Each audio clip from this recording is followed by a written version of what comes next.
मंडलाकारं व्याप्तं येन चराचरं तत्पदं दर्शितं येन तस्मै श्री गुरुवे नमः। तस्मै श्री गुरुवे नमः। मनोजवं मारुततुल्यवेगं जितेन्द्रियं बुद्धिमतां वातात्मजं वानरयूथमुख्यं श्रीरामदूतं शरणं प्रपद्ये। श्रीरामदूतं शरणं प्रपद्ये। आदरणीय हमारे अखाड़े के महंत स्वनाम दर्शन दास महाराज, उपस्थित भक्त मंडल, माताएं, बहनों, पवित्र सज्जनों, आप सूरत, हमारे पंजाब और दिल्ली, सोनगांव आदि से सेवक मंडल आए हैं और गुरु निष्ठा पूर्वक गुरु की पूजा लोगों ने किया। मनुष्य जीवन दुर्लभ है। ये संत लोग, शास्त्र, व्यवहार में सब कुछ लिखा हुआ।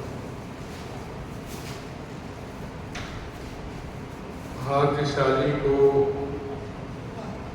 बड़े भाग मानुष तन पावा, सुर दुर्लभ सतग्रंथि गावा। गोस्वामी तुलसीदास जी लिखता है कि बड़े भाग से मनुष्य शरीर मिलता है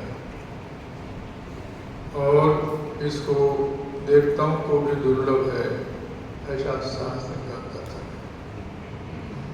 लेकिन मनुष्य जीवन पा करके हम क्या कर रहे हैं, इससे हमें सोचना है। क्योंकि तीन चीज हमारे साथ फर्जियात गुजरात बोलते हैं, हिंदी में अनिवार्य बोलते हैं। तीन चीज हमारे जीवन अनिवार्य रूप से है, फर्जियात है। तीन चीजें क्या चीज है? एक तो मेरा जन्म हुआ, दूसरा हमारा मृत्यु है, तीसरा हमारा जीवन है। तीन ही चीज है, जन्म, मृत्यु और जीवन। तो जन्म और मृत्यु दो चीज जो ऐसी है, जातस ध्रुवम मृत्युम ध्रुवम जन्म मृतश्च। जिनका जन्म हुआ मृत्यु निश्चित है, जिसकी मृत्यु हुई है उनका जन्म भी निश्चित है। लेकिन जीवन में क्या कर रहे हैं, यदि इस पर हम विचार करेंगे तो हो सकता है कि हमारी मृत्यु न हो। यदि हम जीवन में प्रयास करें, क्योंकि मनुष्य जीवन दुर्लभ इसीलिए है क्योंकि देवता के योनि भी ऐसा नहीं है जो वो मृत्यु ना हो इसके लिए प्रयास ना करें, प्रयास करें। देवता भी प्रयास नहीं करो, देवता का भोग योनि है, पशु का भोग योनि है।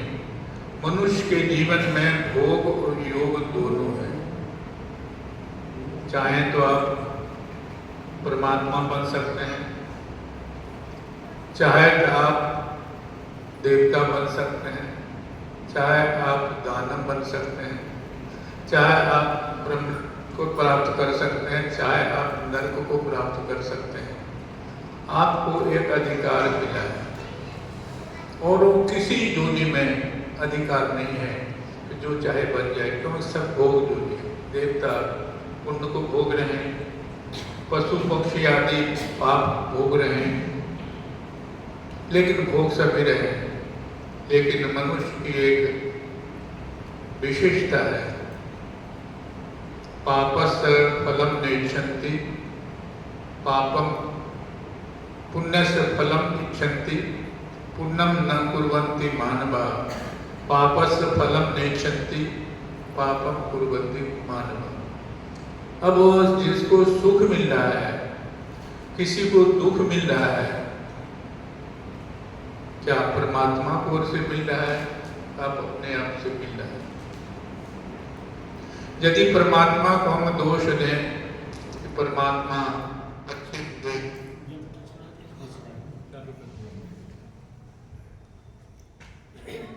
अच्छा बुरा जो भी काम करा रहे हैं परमात्मा करा रहे हैं, तो एक बात आप लोगों से मैं पूछता हूँ, कुपुत्रो जायेत क्वचिदपि कुमाता नः। पुत्र लायक हो नालायक हो, लेकिन कोई भी माँ कोई भी बाप अपने बेटे के लिए बुरा नहीं सोचता। वो मर जाए, दुख हो गए, ऐसा कोई माँ बाप सोचता नहीं। यदि ऐसा सोचे तो माँ बाप नहीं हो सकता। वैसे तो आजकल एक घटना ऐसी भी घट गई है, अपने बेटे को अपने माँ ने मार दिया, लेकिन वो रियल किसी कारणवश होगा, लेकिन माँ का स्वभाव कैसा नहीं होता कि अपने बेटे के लिए वो दुख सोचे, बुरा सोचे। तो जब सबका पिता परमात्मा है, सबकी माता प्रकृति है, भगवती है, किसी को सुख और किसी को दुख क्यों मिल रहा है? जरा व्यवहारिक बात कह रहा हूँ, क्योंकि अपने माँ बाप किसी बेटे के लिए दुख नहीं सोचता, बेटी के लिए दुख नहीं सोचता। परमात्मा क्या हम लोग हमारे दुख सोच रहे हैं? ऐसा समझते हैं आप लोग? परमात्मा हमारे लिए दुख सोच रहे हो, ऐसा तो नहीं हो सकता। लेकिन दुख मिल रहा है कि नहीं मिल रहा है? तो दुख मिल रहा है तो दुख किस कर्म का परिणाम है? यदि सुख मिल रहा है तो सुख किस काम का परिणाम है? शास्त्र कहता है दुःखस्य फलम नेच्छन्ति, दुख का फल पुण्यस्य फलम नेच्छन्ति, पुण्य पापस्य फलम नेच्छन्ति, पाप का फल नहीं चाहता। पाप का फल क्या है? दुख है। दुख कोई नहीं चाहता, लेकिन पाप से निवृत्त नहीं होता, पाप छोड़ता नहीं। और सुख सब कोई चाहता है। सुख किस पेड़ में सुख फलता है? पुण्य से। पुण्य का फल सबको चाहिए, लेकिन पुण्यम न कुर्वन्ति माधवा।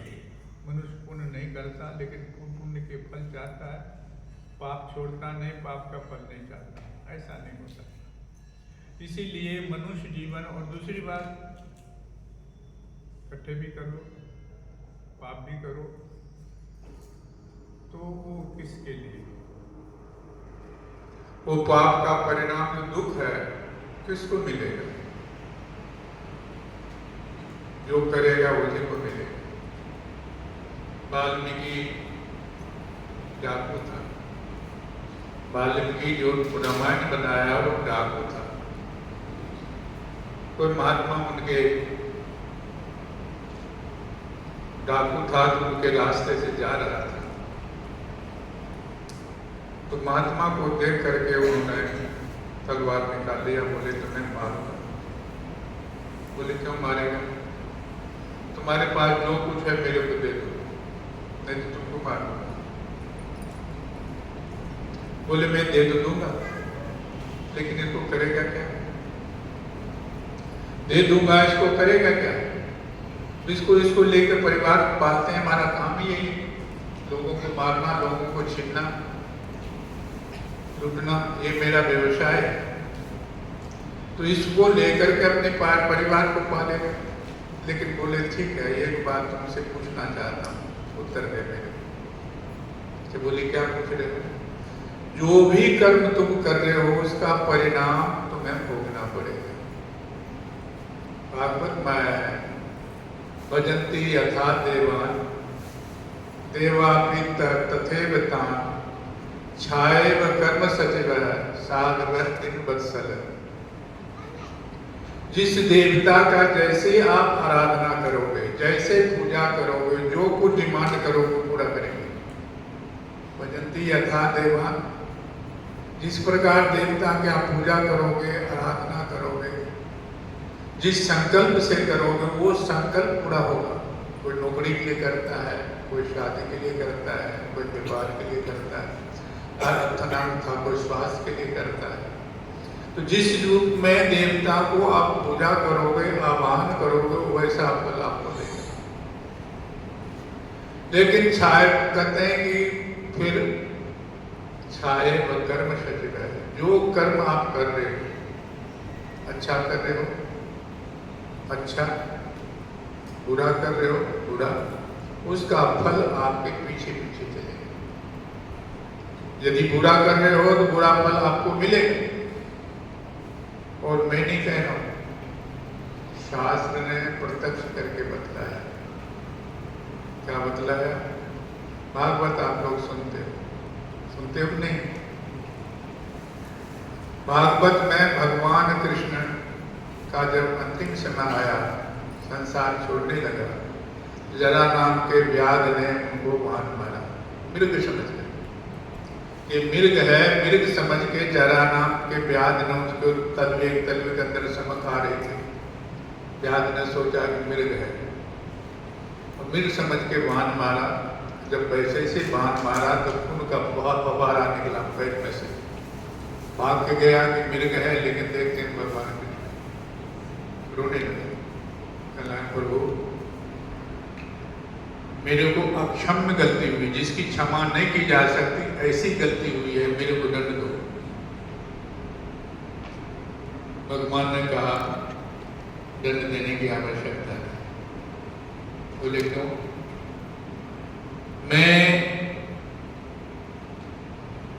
क्योंकि राम था, तू वाली था। मैं राम था, तुम बाली था। मैंने भी छुप के बाण मारा था, वही बदला लेने के लिए तुम व्याध बना, मैं कृष्ण बना। तुम भी स्वर्ग चलो, हम भी स्वर्ग चलो। कहने का तात्पर्य हमारा ये कि जब भगवान को कर्म का फल मिला, क्या हमको कर्म का फल नहीं मिलेगा? तो वाली से कहा तुम परिवार के लिए करते हो? बोले हाँ। परिवार को जो तुम इसका परिणाम गलत परिणाम होगा, इसका परिणाम परिवार वाला भोगेगा। बोले क्यों नहीं भोगेगा? जब उसके लिए हम कर रहे हैं तो भोगेगा। बोले पूछो। बोले तुम भागने का प्रयास कर रहे हो? बोले भागने का प्रयास में तुम रस्सी से मेरा हाथ पैर बांध दे, मैं भागूंगा नहीं। बांध दिया।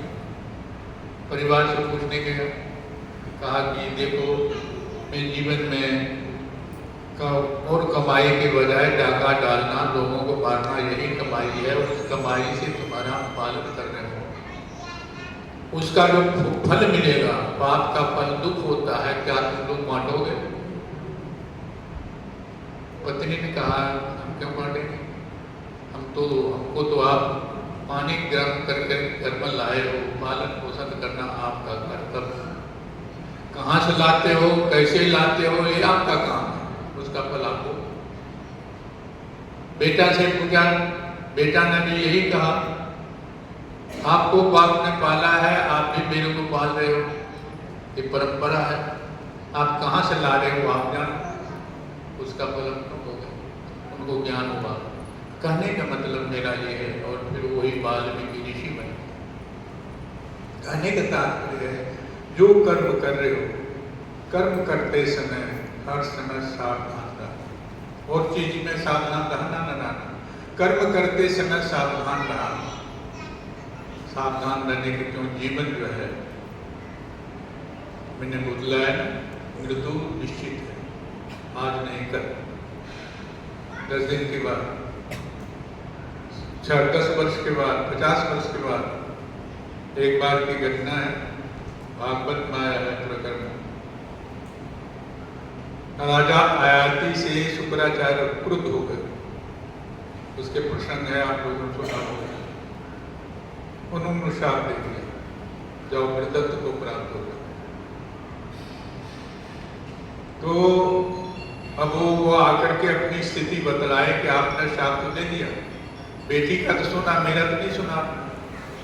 आपकी बेटी ने जो कुछ कहा उसको सुन करके आपने मेरे को शाप दे दिया, लेकिन मेरी बात तो सुन लो। जब उनकी सुना, बोले आपने जो लिखा है, शुक्र स्मृति है, मनु स्मृति है, स्मृति कई पुस्तकें हैं जिसके अनुसार जीवन का संचालन कैसे हो, कैसे हम संसार में जिए, कैसे संसार कानून जिसको बोलते कानून व्यवस्था, मनुष्य के लिए मनु ने कानून व्यवस्था बनाया, कैसे जीना है, बच्चे के साथ कैसे व्यवहार करना है, पति के साथ कैसे व्यवहार करना है, पिता के साथ कैसे व्यवहार करना है, पड़ोस के साथ कैसे व्यवहार करना है, सारे चीज मनुस्मृति में लिख रखा है। तो बोले कि आपने भी शुक्र स्मृति आपने बनाया है, उसके खिलाफ में गया हूँ, उसके अंदर हूँ। बोले उसके अंदर है, फिर आप साफ करो, अभिशाप को वापिस करो। तो मुख से बाण शायद वापिस आ जाए, लेकिन मुख से वाणी निकली हुई वापिस नहीं आती। इसी से बोलते समय हर समय सावधान रहना, बोलते समय हर समय सावधान रहना, नहीं तो वाणी पर कंट्रोल नहीं है। केवल एक ही वाणी ने पूरे भारत की विभूति को नष्ट कर दिया, एक ही वाणी, अंधे का पुत्र था। यही तो बोला गया था द्रौपदी, अंधे का। तो परिवार में रह करके वाणी पर जरूर कंट्रोल रखना, नहीं कंट्रोल रखोगे सदैव के लिए परिवार में विघ्न पड़ जाए। एक प्रत्यक्ष घटना बताता हूँ। एक परिवार बहुत पैसे वाला है, मेरे उस परिवार में जाना है। तो परिवार में पत्नी आपस में लड़ने लगे रात को। उनके पिताजी कहा, अरे आपस में क्यों लड़ता है, इसको छोड़ दे, मैं दूसरी शादी कर लूं। इतनी बात से वो ना तो वो छोड़ा, लेकिन सारा जीवन बाप को बहू ने रोटी नहीं दी। बोले मर जाऊंगी लेकिन रोटी नहीं दूंगा, क्योंकि ऐसे शब्द बोल गए। परिवार में रह करके, परिवार के व्यवहार में बोलते समय वाणी पर जरूर कंट्रोल रखना। यदि नहीं कंट्रोल रखोगे तो सारा जीवन, क्योंकि यदि लिखा है राम के जीवन के लिए लिखा है, एक रघुवंश नाम के पुस्तक है। क्योंकि मैं प्रायः कहता हूँ सभी परीक्षार्थी जितने भी बैठे हो, सभी परीक्षार्थी कहीं ऐसा न सोचना कि परीक्षा बच्चे की है, हमारी परीक्षा नहीं, आपकी भी परीक्षा है। परीक्षा में क्या होता है, सब्जेक्ट, विषय। सब्जेक्ट इंग्लिश शब्द है, विषय। परीक्षा देने वाले के लिए एक ही विषय नहीं होता, कई विषय होते। यदि एक ही विषय में वर्ष वो निकाल दे तो वो विद्यार्थी पास होगा, फेल होगा। यदि 4 सब्जेक्ट है, 4 सब्जेक्ट में एक ही सब्जेक्ट में सारा जीवन निकाल, पूरे वर्ष निकाल दे, तो लास्ट में एक ही विषय में लिख पाएगा और वो विषय को नहीं लिख पाएगा। नहीं लिख पाएगा, पास होगा, फेल होगा, फेल होगा। इसीलिए लिखा है, शैशवे अभ्यस्त विद्यानाम यौवने विशेषणाम वार्धक्ये मुनिवृत्तिनाम योगान्ते तनु त्यजाम। शिव से बालक है, ये हमारे प्रधानाचार्य है। अब प्रत्येक इस बालक के ऊपर प्रत्येक चेष्टा पर ध्यान रखना इनका कर्तव्य है। लेकिन इतने ही है कि जब इनको गुस्सा आ जाता है तो फिर देखता नहीं। जब बालक नटखट करता है, स्वभाव है, लेकिन इसको कंट्रोल रखना प्रधानाचार्य का काम है। तुम लोग आए हो यहाँ सीखने के लिए आए, कुछ बनने के लिए आए। माँ बाप का प्यार छोड़ करके यहाँ आए हो कि मैं कुछ सीखूं, कुछ बन के जाऊँ, जाके गाँव में जहाँ भी जाऊँ, क्योंकि वो जहाँ भी जाऊँ मैं आदर रोटी खा सकूँ। यदि यहाँ भी नहीं सीखोगे तो तुम कहीं के नहीं रहो, कहीं के नहीं रहो। ना तो तुम्हारी पत्नी तुम्हारे साथ देगी, ना माँ बाप साथ देंगे, नहीं परिवार साथ देंगे, क्योंकि तुम्हारा कर्तव्य ही तुम्हारे को सब साथ मिल सकेंगे। तो प्रधानाचार्य का कर्तव्य है कि तुम्हारे पर कंट्रोल करना। और यदि ऐसा नहीं करोगे तो जो दंड प्रधान देगा, कभी कभी पूरा हो जाएगा, फिर तुम पछताओगे। अस्तु। तो शैशवे अभ्यस्त विद्यानाम यौवने विशेषणाम, बाल्य अवस्था में विद्या का अध्ययन करो। यदि विद्या अध्ययन नहीं करोगे तो द्वादश तुम्हारा नरक बन जाएगा। क्योंकि लिखा है, अर्थ जो है ना, अर्थो अर्थागमे नित्य मरो गीता च प्रिया च भार्या प्रियवादिनी च वश्यस्य पुत्रोऽर्थ करी च विद्या सजीव लोके सुखानि राजा। राजा भोज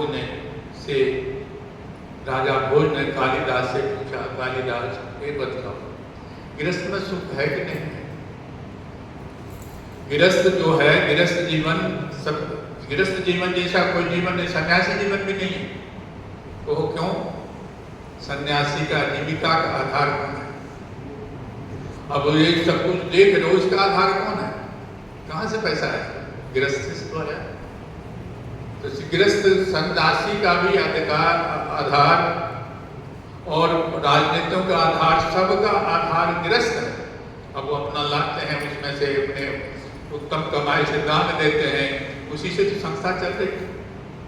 कोई घर से यदि कोई कितने बड़ा महान, चाहे शंकराचार्य हो, चाहे महामंडलेश्वर हो, घर से तो केवल लंगोटी लेके भाग जाते हैं, चाहे किसी भी कारण भाग, कोई वैराग से भागता है, कोई अपमान से भागता है, उनको विश्लेषण अलग है।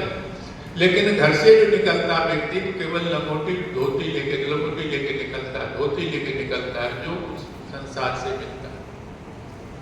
और अब वो कहने मतलब यह है कि सबका जननी, सबका मूल गृहस्थ है। तो बोले गृहस्थ में सुख है कि नहीं? बोले है। बोले कितने सुख है? बोले 6 सुख। अर्थागमो नित्य मरोगिता च। पहला सुख जो है पैसा, घर को चलाने के लिए, घर के खर्चे के लिए पैसा चाहिए। पैसा बगैर चलेगा? नहीं चलेगा। अर्थागम, रोज घर में पैसा आए, ऐसी व्यवस्था होनी चाहिए। अब रोज पैसा आने के लिए तो गुण होगा तभी तो आएगा। इसीलिए रामायण के में बतलाया कि बात शैशवे अभ्यास विद्याना, अर्थ जब हमारा गृहस्थ कैसे सुखी हो, इसके लिए आपको वैसा तैयार होना पड़ेगा। किसान है, किसान ढंग से तैयार होना पड़ेगा। व्यापारी है तो व्यापार ढंग से तैयार होना पड़ेगा। और कोई शिक्षक है, कोई अधिकारी है, तो उसको ढंग से तैयार होंगे तभी आपको पैसा मिलेगा। अर्थात पैसा का रोज आवक होना चाहिए। यदि आवक पैसा का ना हो तो तुम्हारे जो घर वाली है वो भी कहेंगे कि तू निकम्मा है, कमा के लाता न खाएगा कैसे? तो कहते हैं अर्थागमो नित्य मरो। लेकिन पैसा यदि आपके पास है, आ रहा है,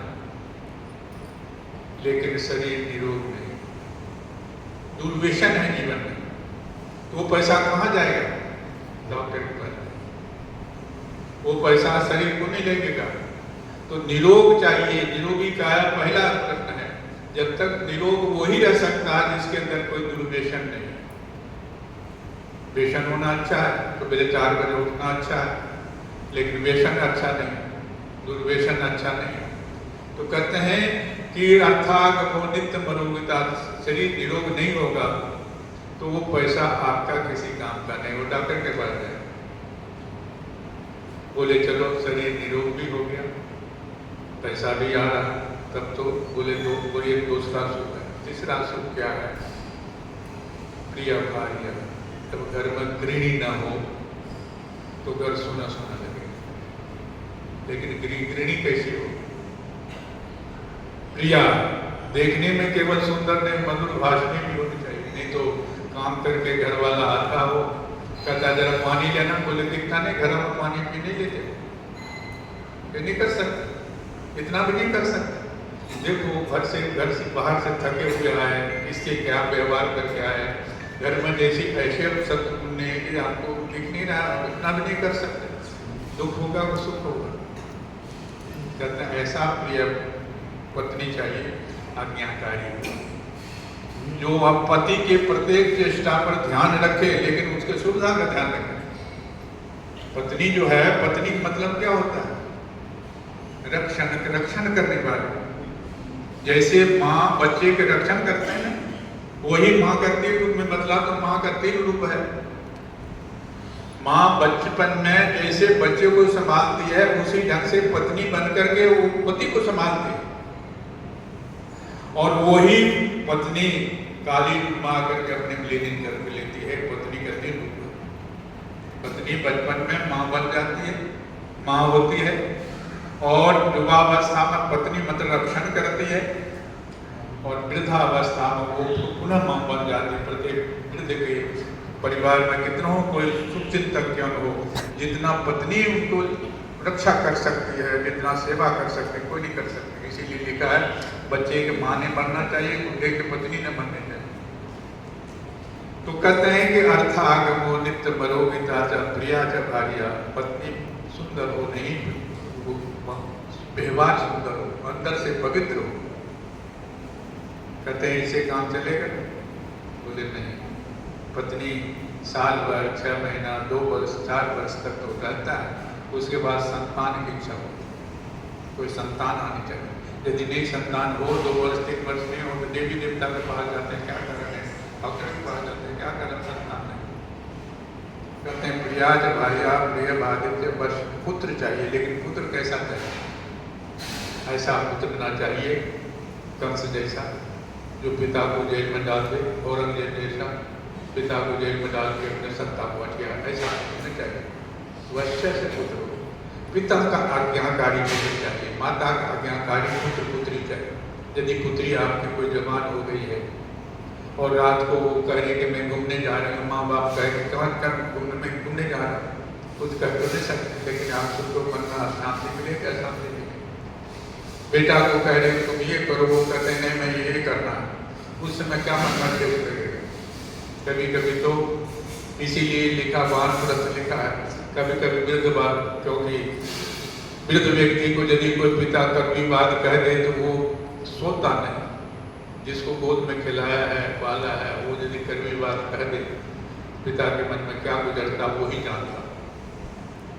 कहते हैं वश्यत पुत्रो अर्थ करी के विद्या, जो विद्या पढ़ो, जहाँ जाओ वहाँ कमा लो। बोले सन जीव लोके सुखानी राजन, ये कहते हैं 6 सुख है। तो कहने का मतलब है यदि भगवान राम के जीवन को ले लें, रघुवंश को ले लें, तो यही कह रहे हैं आप सही से अभ्यास विद्या ना बाल्यावस्था प्रथम विद्या का अभ्यास करो, योग ने विशेष, ये भी आवश्यक है। क्योंकि ऋण कई होते हैं, देव ऋण, ऋषि ऋण, पितृ ऋण, ये कई ऋण होते हैं। तो पितृ ऋण को उतारने के लिए संतान भी आवश्यक है। पितृ ऋण को उतारने के लिए गृहस्थ में चाहे तो संतान की आवश्यकता है। यदि संतान न हो तो कहते संतान चाहिए, वर्ष से पुत्र अर्थ करी विद्या, संतान चाहिए। कहते हैं शेष वे अभ्यस्त विद्या नाम योग ने वार्धक्य मुनि। अब आप देखो प्रत्येक गृहस्थ को देखना है, गृहस्थ में जीवन उतार क्या उतारना, सभी संतान की इच्छा है, लेकिन प्रत्येक बहू मां बनने के लिए आती है। प्रत्येक स्त्री की शादी इसीलिए करते हैं कि मां बनने के लिए आती है, मां ना बने तो अशांति होगी।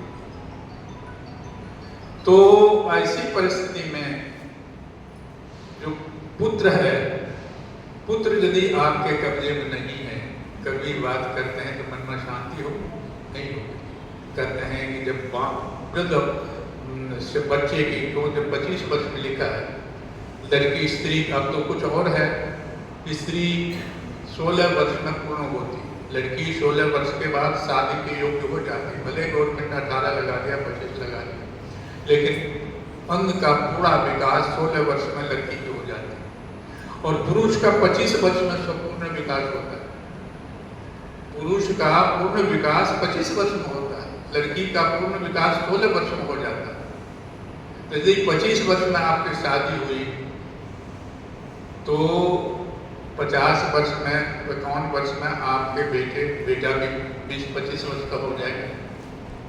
जब 25 वर्ष का बेटा आ जाए, हो जाए, उनकी शादी करो। यदि घर में बहू आ गई, अधिक से अधिक बहू के बेटा को देख लो, और देखने के बाद जब बेटा का बेटा आ जाए तो बात प्रश्न है।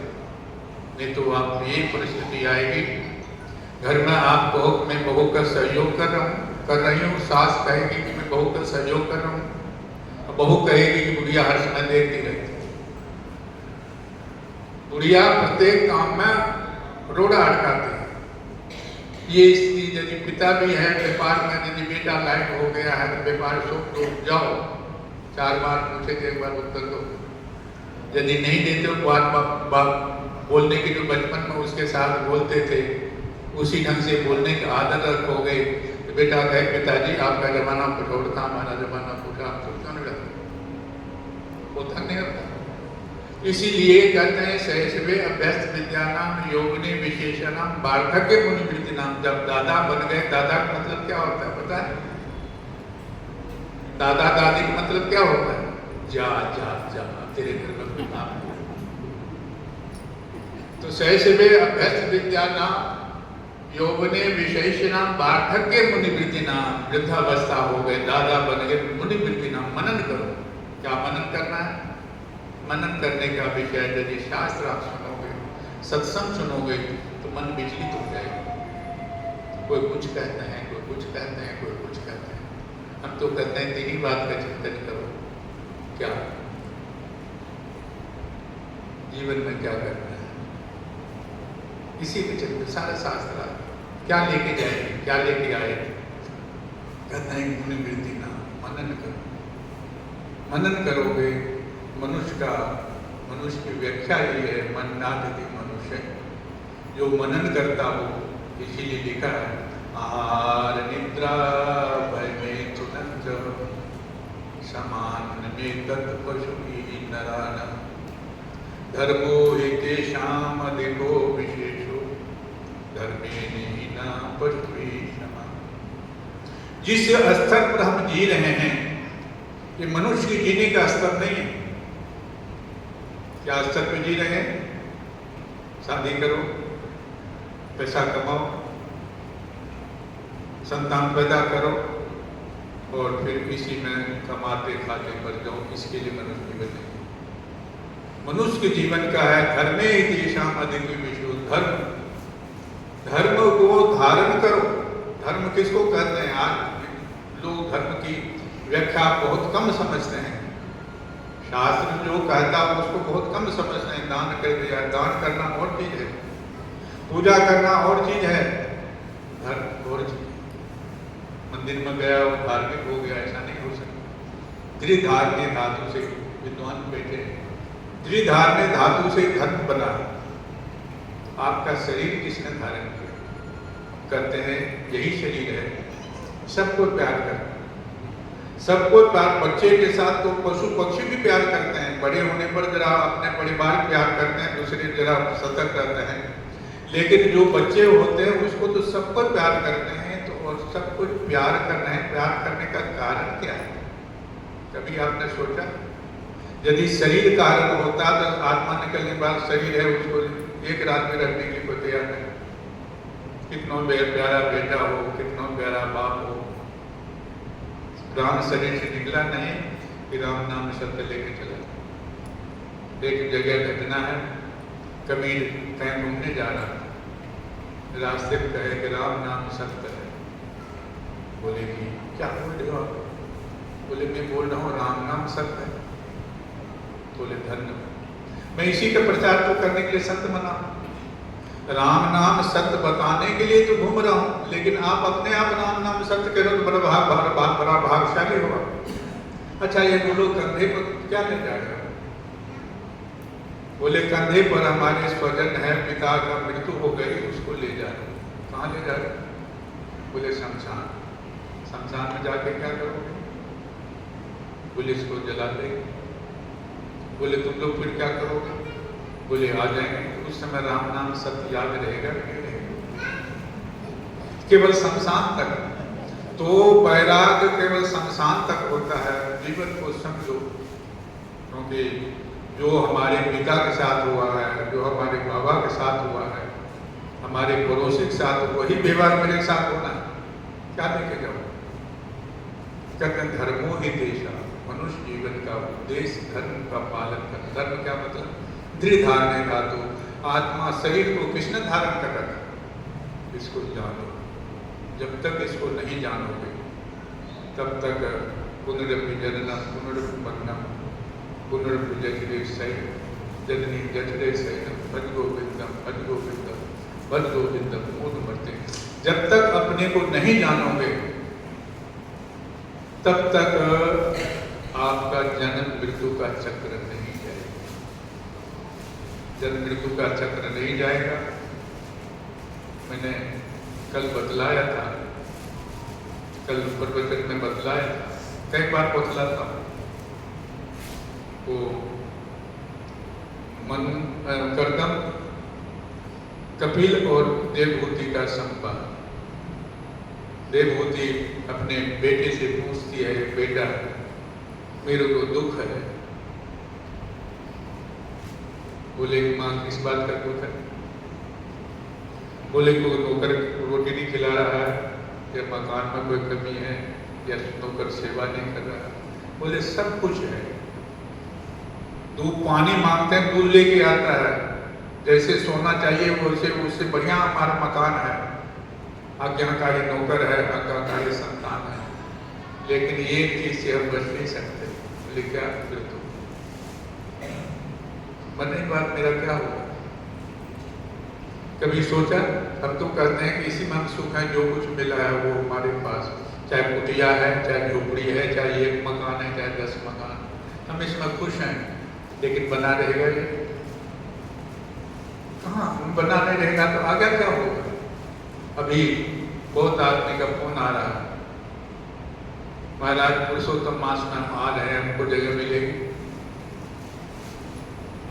इतने व्यक्ति हैं, लेकिन मैं आपसे पूछता हूँ कि यहाँ तो आप जगह दे देंगे कि नहीं देंगे बात अलग है, लेकिन यहाँ के बाद जाओगे तो उसको वहाँ पर फोन किया आपने कि क्या कहाँ मिलेगी जगह? जाना तो है। ये तो कैंसिल भी हो सकता है, ये यात्रा कैंसिल भी हो सकता है कि हर बार आओ ना आओ, कोई परिस्थिति ऐसे आ जाए। लेकिन मृत्यु के बाद जो जाओगे वो यात्रा कैंसिल होगी। वहाँ किसको फोन किया है, कौन सी व्यवस्था होगी? तो जीवन को समझो। ये शरीर करने त्रिधान्य धातु जो मैं बोला, धर्म का मतलब होता है जो आपके शरीर को धारण कर रखा है, जिसके रहने से सारा परिवार प्रेम करता है, जिसके निकल जाने के बाद कितना प्यारा बेटा हो वो घर में रहने नहीं देगा, ले जाएगा शमशान। कौन चीज है वो? कैसे जाने? उसके लिए जो आज गुरु पूर्णिमा है, गुरु पूर्णिमा का महत्व बहुत बड़ा है। हरि रूठे जो ठोर है, गुरु रूठे न ठोर। यदि उसको जानना हो तो गुरु को बनाना पड़ेगा। जब तक गुरु को नहीं बनाओगे तो कहते हैं नहीं होगा। दुर्गम पथ कवियों बोलते, वो बहुत बड़ा कठिन पथ है, सरल भी है कठिन भी है। तो कहने का मतलब ये है कि उसके लिए गुरु बनाना पड़ेगा, इसीलिए गुरु की आवश्यकता है। अब वो प्रश्न है, परमात्मा की बात हम करते हैं, आत्मा की बात करते हैं, परमात्मा को हमने देखा है ना, जैसे बात करते हैं, आत्मा को देखा नहीं, लेकिन अनुमान से समझते हैं कि हमारे शरीर में आत्मा है। जब तक आत्मा तभी तक शरीर चल रहा है, आत्मा निकल जाएगी, शरीर निष्क्रिय हो जाएगा। अब आत्मा को जाने कैसे? जब तक वो आत्मा तो है फिर भी दुख मिल रहा है, अब आगमन के चक्र फिर भी पड़ा हुआ है, तो आत्मा को जाने कैसे? इसीलिए भागवत का एक श्लोक कह करके पूर्ण करूंगा, क्योंकि भूखा भजन न होए गोपाला, ले लो अपनी कंठी माला। 12 बजने जा रहे हैं, कुछ व्यक्ति जाने के आगे तैयारी कर रहे हैं। ऐसी परिस्थिति 12 बजे तक की मैं कार्यक्रम रखूंगा, उसके बाद भोजन प्रसाद होगा। तो कहने का मतलब ये है कि भागवत में एक श्लोक आया है, एवं गुरु पाशने भक्त्या विद्या कुठारे निशिते ने धीरा विवृश जीव आशय प्रमत्तम संपत्त च आत्मान अथर्त्यजस्त। बहुत सुंदर मकान बनाया, मैं प्राय कहता हूँ, कल भी बोला था, आज भी बोल रहा हूँ। बहुत सुंदर मकान बनाया, सारे सज्जा सामान कमरे में रखा है, लेकिन सब बिजली से चलने वाली। बिजली हमारे घर में नहीं है, वो सामान किस काम का? अब बिजली को ढूंढने जाएंगे तो बिजली को ढूंढना मुश्किल है। बिजली ढूंढने जाओगे तो बिजली को ढूंढना मुश्किल है। कहाँ से पैदा हुई, कैसे पैदा हुई, इसके चक्कर में पड़ोगे तो सारा जीवन निकल जाएगा, बिजली मिलेगी। लेकिन आपके शहरी में, आपके पड़ोस में, आपके मोहल्ले में ट्रांसफार्मर लगा हुआ रहता है, बिजली घर बना हुआ रहता, उससे अपना कनेक्शन जोड़ लोगे तो आपके घर में बिजली आ जाएगी, अनायास आ जाएगी, आएगी कि नहीं आएगी? इसी प्रकार किसी गुरु की आवश्यकता एवं गुरु पास में भक्त्या विद्या कुठारे क्षेत्र परमात्मा की बात हम करते हैं, परमात्मा नहीं है ऐसी बात में है, सब कुछ संचालन उसी से हो रहा है। आत्मा की बात कर, आत्मा नहीं है ऐसी बात नहीं, शरीर उसी से संचालन होता है। जिस दिन जीवात्मा निकल जाए उस दिन शरीर निष्क्रिय हो जाएगा, लेकिन उसको जानने के लिए हमारे पास क्या साधन है? तो यही देवभूति ने जब कपिल से पूछा, कपिल ने कहा महान दुख किसका है? बोले दुख इसी बात का है कि मैं शरीर छोड़ूंगा तो फिर जन्म लूँ। 9 महीना माँ के गर्भ में जो हमारी दशा हो गई वो मैं समझती हूँ, उल्टा लटका हुआ माँ के गर्भ में रहेंगे, माँ का मलमूत्र हमारे मुख के पास से निस्सरित होगा, माँ के अंदर जो कीटाणु होगा वो भी काटेंगे, वो दुख तो मिलेगा। जब जन्म होगा तो जन्म में तो निकलना पड़ेगा, उस दुख से तो निकलना पड़ेगा। माँ गर्भ में जन्म लेने के लिए तो माँ गर्भ में रहना पड़ेगा, बिना माँ के गर्भ में रहे जन्म नहीं हो सकता। तो बोले कि माँ जन्म लेने के लिए प्रेरित कौन कर रहा है? जन्म जो तुम ले रहे हो प्रेरित कौन कर रहा है, कौन कारण है? बोले मेरे को पता नहीं, तुम भी बताओ। कहते हैं चेत खलो से बंधा है मुक्त मुक्त तो आत्मतम गुणेश शक्तम बंधाय रतम हुआ तुलसी मुक्त। बोले माँ चित्त ही तुमको मान रहा है, चित्त में किसको बसा रखा तुमने? बता परमात्मा को भी संसार। यत्र यत्र मनोदेहि धारियेत सकल दया, जिसको तुम चित्त में बसा रखा वहीं जाएगा। चित्त में संसार को जगह दे रखी है कि परमात्मा को जगह दे रखी? बात तो परमात्मा कर रहा है, लेकिन जगह संसार चित्त में किसको दे रखा? संसार। तो बोले माँ प्रसन्न मजरम पासम आत्मना कभी होगी, जिसके साथ तुमने संग जोड़ा है वहीं जाना पड़ेगा। संसार को जगह दे, संसार में आएगा, परमात्मा को जगह देगा तो परमात्मा के पास जाएगा, और जब परमात्मा के पास जाएगा तो जन्म नहीं होने का प्रश्न नहीं होता। जन्म तो तभी होता है जब संसार की तरफ लोग देख रहे, कुत्ते में होंगे, बिल्ली में होंगे, चूहे में होंगे, सांप में होंगे, गाय में होंगे, किस में होंगे वो तो तुम्हारी कार्य पर निर्भर करता है। चित्त में जगह देने के पर निर्भर करता है, क्या किया उसको निर्भर करता है। मैंने मतलब मनुष्य भी बन जाए, मनुष्य भी ऐसे व्यक्ति बन जाते हैं। बहुत आदमी ऐसे पैदा होते ही अपंग होते हैं, बहुत आदमी के पैसा तो होता है लेकिन शरीर अपंग होते हैं। पुण्य तो किया लेकिन भगवान का भजन नहीं किया तो वो अपंग होते हैं, बोल भी नहीं सकते। हमने तो ऐसे ऐसे व्यक्ति को दिया है, पैसा खूब है, उनके बच्चे 25 वर्ष के 30 वर्ष के हो गए लेकिन खाट से कभी उठे नहीं। खाट बिस्तर पर से कभी उठा नहीं, 25 वर्ष तक पड़े, शरीर का अंदर विकास हो रहा है लेकिन खाट में पड़े हुए हैं। ऐसे बहुत आपको देखने के मिले। तो कहने मतलब यह है कि माँ तो मन में चित्त में जगह किसको दे रखी बदला? बोले मेरे को पता नहीं, मैंने प्रसंग मजलम पास माना मात, जो प्रसंग है संग ने तुमको बांधा है, संसार को जगह दिया है कि संसार में आना पड़ेगा। यदि यही तुम परमात्मा के साथ जोड़ दो तो तुम मुक्त हो जाओ। बोले कि बहुत सरल बात कह दी मैं बेटा, बहुत सरल कह दी। क्या कहा? संसार को मन ने देकर परमात्मा को मन दे देगा, मुक्त हो जाएगा। तो सारी दुनिया यही बात करें परमात्मा के मन को, लेकिन मन तो लगता नहीं परमात्मा। फिर क्या करें? मन तो सबको यही प्रयास कर रहे हैं कि परमात्मा को मन दें, इसीलिए यहाँ आए हैं, इसीलिए हरिद्वार आते हैं, बद्रीनाथ दर्शन करने जाते हैं। परमात्मा मेरे घर में रहता माने, लेकिन रहता किसी के पास? यहाँ सुन रहे हैं, यहाँ सुनने के जाने के बाद दरवाजा बाहर जाएंगे मन में और खिचड़ी पकने लग जाए। क्या क्या खिचड़ी पकेगी? तो यदि ऐसा टेप हो करने वाला तो मनुष्य जैसा गाड़ा कोई मिलेगा। तो माँ ये कहते हैं कि ये कैसे होगा? कहते हैं माँ स साधु, जैसे मैंने बोला बहुत सुंदर मकान बनाया, बिजली नहीं है, बिजली ढूंढने जाओगे बिजली मिलेगी नहीं, लेकिन जनरेटर से, ट्रांसफार्मर से संबंध जोड़ दोगे तो बिजली आ जाएगी। कोई ऐसे महात्मा, इसीलिए गुरुदेव को महत्व दिया है, गुरुदेव से अपना संबंध जोड़ दो।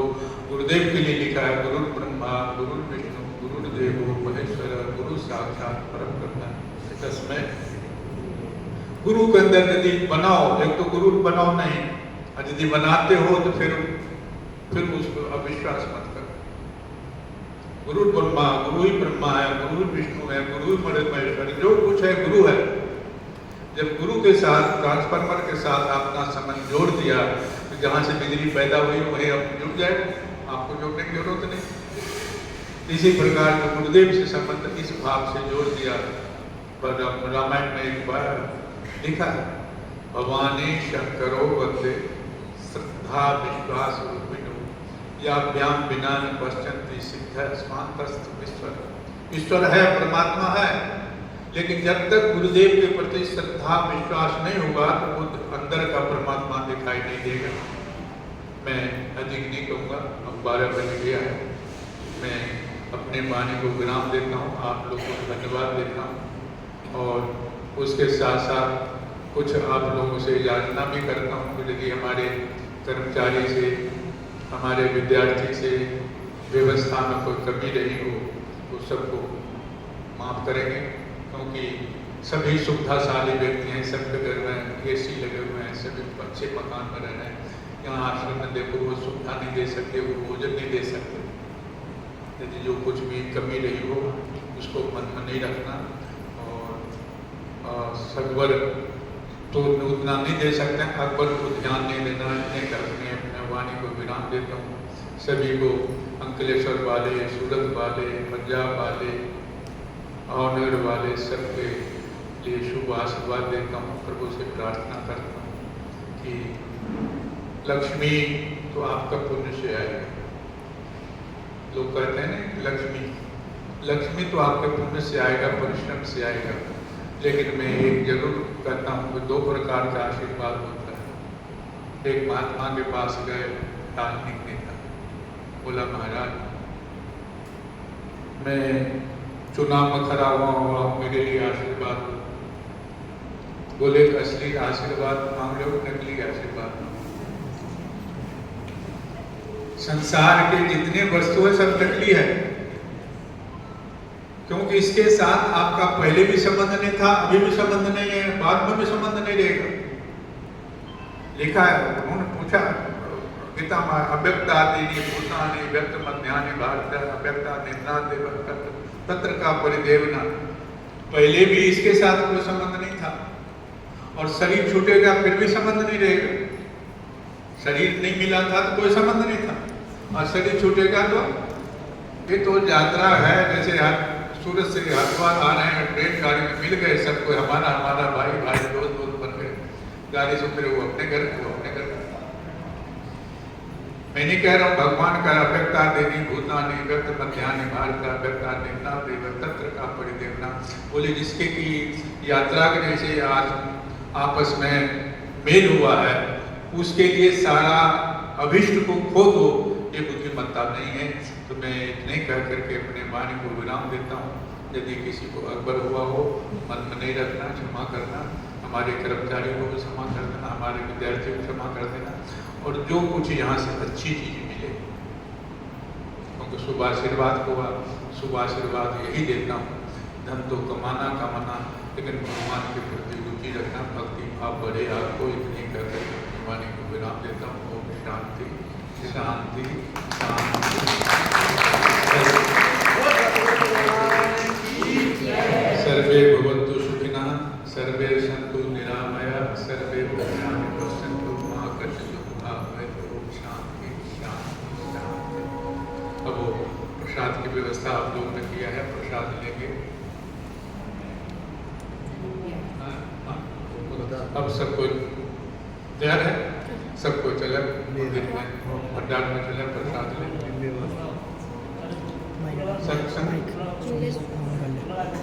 माइक निकाल लो, वो भी हटा लो।